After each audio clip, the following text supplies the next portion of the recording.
नमस्कार दोस्तों। आखिर क्या बात है कि अक्षय कुमार और इमरान हाशमी की फिल्म सेल्फी बॉक्स ऑफिस पे नहीं चल पाई। तो आइए एक एक करके सारे पॉइंट्स पे बात करते हैं।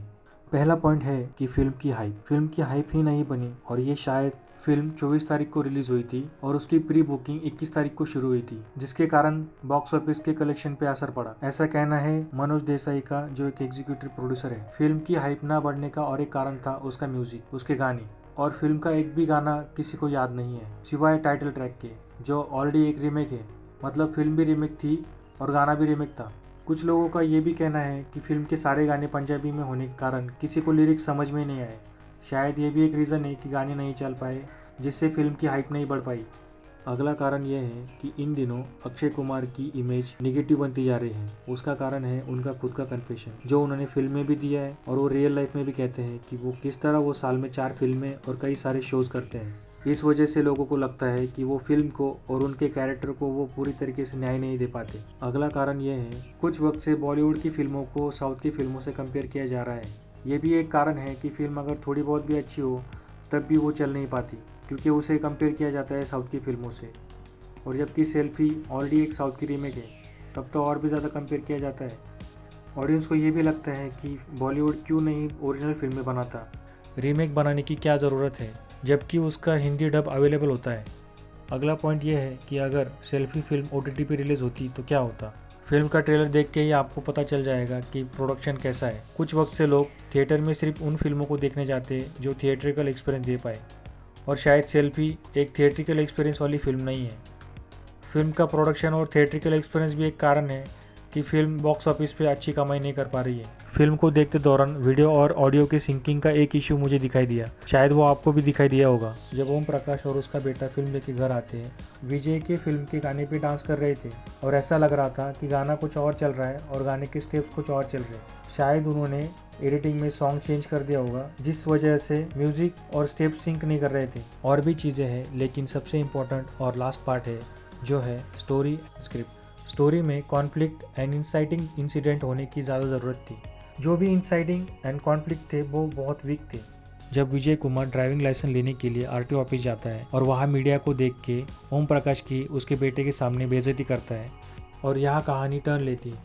अगर आप इस पॉइंट को ध्यान से देखें तो ये पॉइंट बहुत ही वीक लगता है और कहानी यहाँ पे एक अलग टर्न लेती है और ये बहुत ही वीक पॉइंट था।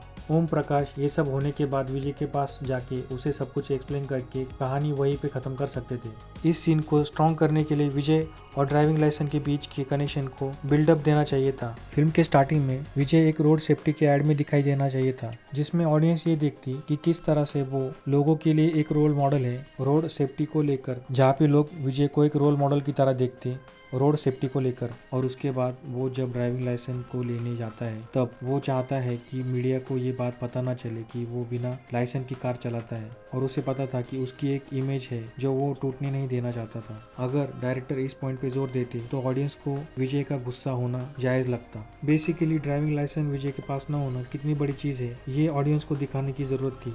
ओम प्रकाश और उसके बेटे के बीच के रिलेशन को और अच्छे से बिल्डअप देने की ज़रूरत थी। जैसे कि जब विजय ओम प्रकाश की इंसल्ट उसके बेटे के सामने करता है तब उसे बहुत ज़्यादा इंसल्टेड फील होना चाहिए था। घर में पड़े विजय के सारे पोस्टर फाड़ देने चाहिए थे और उसे जला देने चाहिए थे। उसे अपने बेटे से आंख मिलाने में शर्म आ रही है ऐसा एक सीन होना चाहिए था, जिससे उसका विजय की तरफ गुस्सा होना दिखाई देता और ये भी जस्टिफाई होता कि ओम को अपने बेटे की नज़रों में ऊपर उठना है। बेसिकली यहाँ इमोशन और ड्रामा को और बढ़ाने की ज़रूरत थी। जब ओम प्रकाश के बेटे के सर को पत्थर लगता है तो ऑडियंस को लगता है कि अब बहुत बड़ा बवाल होगा इस वजह से, लेकिन उसके बेटे को सिर्फ एक छोटी सी चोट लगती है। और अगर इस सीन में उसके बेटे की जान पे बनाती तो ड्रामा और भी बढ़ जाता और आगे होने वाली लड़ाई को और एक इम्पोर्टेंट रीजन मिलता। अगर ओम प्रकाश पुलिस कंप्लेंट करके विजय को हवालात में एक रात के लिए भेजता तो विजय में रिवेंज वाली भावना बढ़ती, जिससे आगे होने वाली लड़ाई को जस्टिफिकेशन मिलती। कहानी में और एक कैरेक्टर की जरूरत थी, एक सीरियस विलन की, जो कहानी में होने वाले इवेंट के लिए जिम्मेदार होता। सूरज दीवान के अलावा अगर और एक सीरियस विलन होता जो सबसे लास्ट में शो होता, एक ऐसा विलन जो आखिर में अपीयर होता, जो थोड़े बहुत जस्टिफिकेशन के साथ अगर उसे इंट्रोड्यूस करते तो ड्रामा और भी बढ़ता।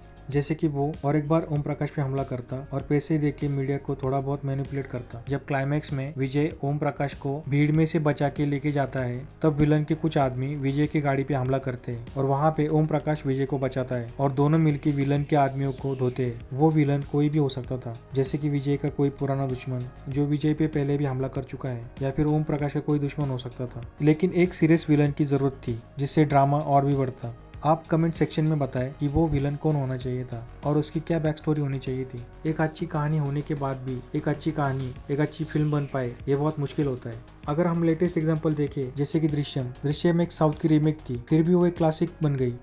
और सेकंड एग्जांपल देखें तो अक्षय कुमार की कठपुतली जो हाल फिलहाल में आई थी, वो भी एक रीमेक थी, फिर भी वो एक मीडियोकर फिल्म लगती है, जबकि स्टोरी सेम थी। अगर आप उसके ओरिजिनल फिल्म को देखेंगे अच्छे से कंपेयर कर सकते हैं।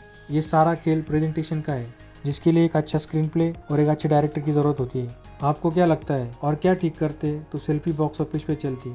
आप कमेंट में बताएं। तो मिलते हैं अगले वीडियो में।